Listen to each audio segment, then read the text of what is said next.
Psalm 22, verses 19 through 21 is all about God and his three major activities. My 3 points, see?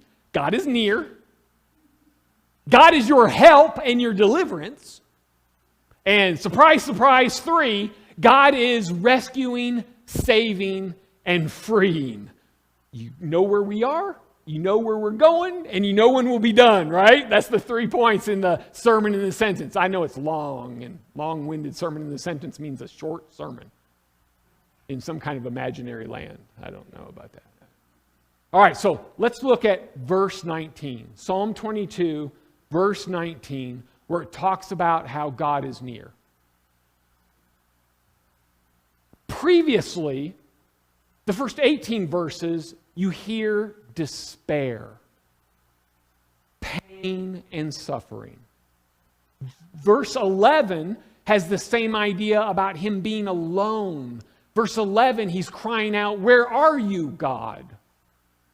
But in verse 19, the tone is the opposite of that. It's a statement of, "Be near to me, God," knowing that God is near me. I don't know what it is about when we suffer. Adult life is pain and toil and suffering. It's very much a definition of adulthood. I'm suffering, you're suffering, we're all suffering. If you're not suffering now, you'll be suffering tomorrow. All right? So we bask in the glory of those moments when we aren't suffering. Little oases in the pathway of life. And one of the aspects of suffering, my friends, you know, is the sense of loneliness, complete isolation. You can be in an entire crowd, but if you're suffering, you feel like you are all by yourself. And it doesn't matter how many people are surrounding you and praying for you and encouraging you and giving you casseroles.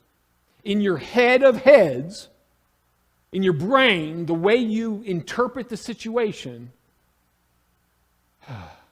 you're alone. Nobody's listening to you. Nobody is seeing you. Nobody values you. Nobody appreciates you. It's a worm that gets in our brains, that feeds off of that suffering, that causes us to slump into depression. And we wallow in isolation, and the isolation and loneliness makes it worse. And the first 18 verses of Psalm 22, King David, the author, is screaming about his suffering and him being alone. Jesus, hanging on the cross, is screaming about his torture and him being alone.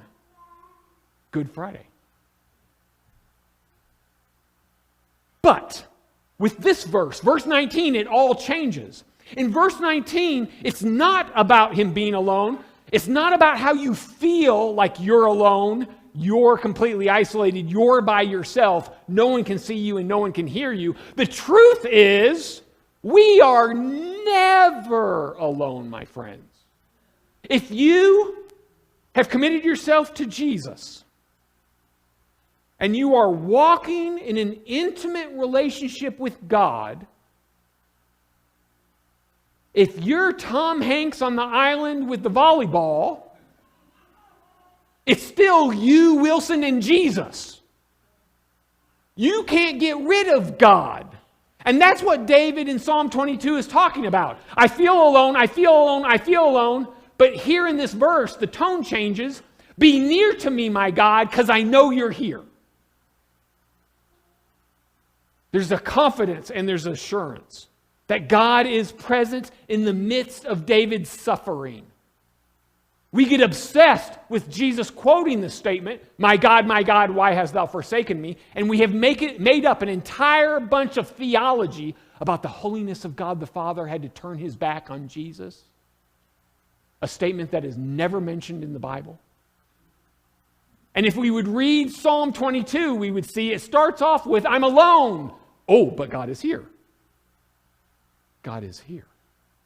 And so I know you're suffering. I know you're in relationship pain, physical ailment that would kill a weaker person than you. I know we are suffering economically, politically. It seems like we're having national tensions with every nation on the planet. There's levels and levels and levels and levels of suffering that we are standing in the midst of. And you may feel alone, but you aren't. God's got this. When you think you're on the island, Jesus is the island. When you think you can't walk on the beach anymore and look back and see the footprints, it's Jesus carrying you. I immediately think of two Bible examples. I think of a very bad example. A very bad prophet. Jonah and the fishing trip gone wrong.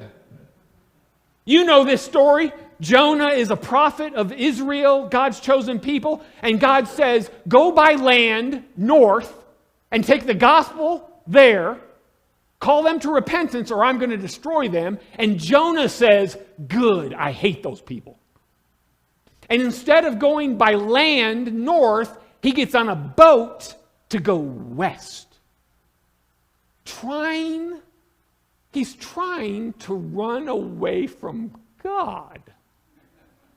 Which is an interesting solution to his problem? I don't know, leave me alone, God. You told me to go north, I'm going west. You told me to go by land, I'm going by boat. And of course, you know what happens. It does not work out well. He ends up, the big storm, the sailors are praying. He hits the water, When he hits the water, the storms get quiet. You'd think death by drowning would be the end of Jonah's problems, but no. He gets the biggest fish that no matter what he talks about, nobody believes him how big this fish is. It swallows him whole. That's how big this fish is. From some act of divine miracle, Jonah goes from bad to sad to miraculous. He not only doesn't drown, the stomach acid doesn't eat him alive in this fish. He's there for 3 days. You'd think he'd be alone and away from God 3 days in the belly of a fish, slowly being digested. But he's not. He whispers a prayer. God hears him. And God causes the fish to vomit him up on shore. Closer to the target audience than he was before. That's just a gross story, right? Go fishing, get eaten by the fish, and then get vomited up. That's nasty. If God is with a rebellious, stubborn, sinful prophet in the belly of a fish in the Mediterranean, who he's trying to run away from God, and yet God is there. My friends, regardless of what you are going through, regardless of how you feel, God is there. He's got you.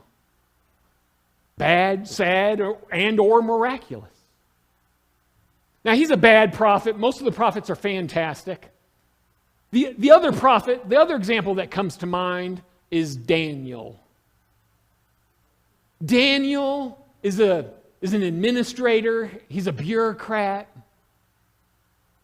Daniel gets in trouble with the government by not doing what the government decrees.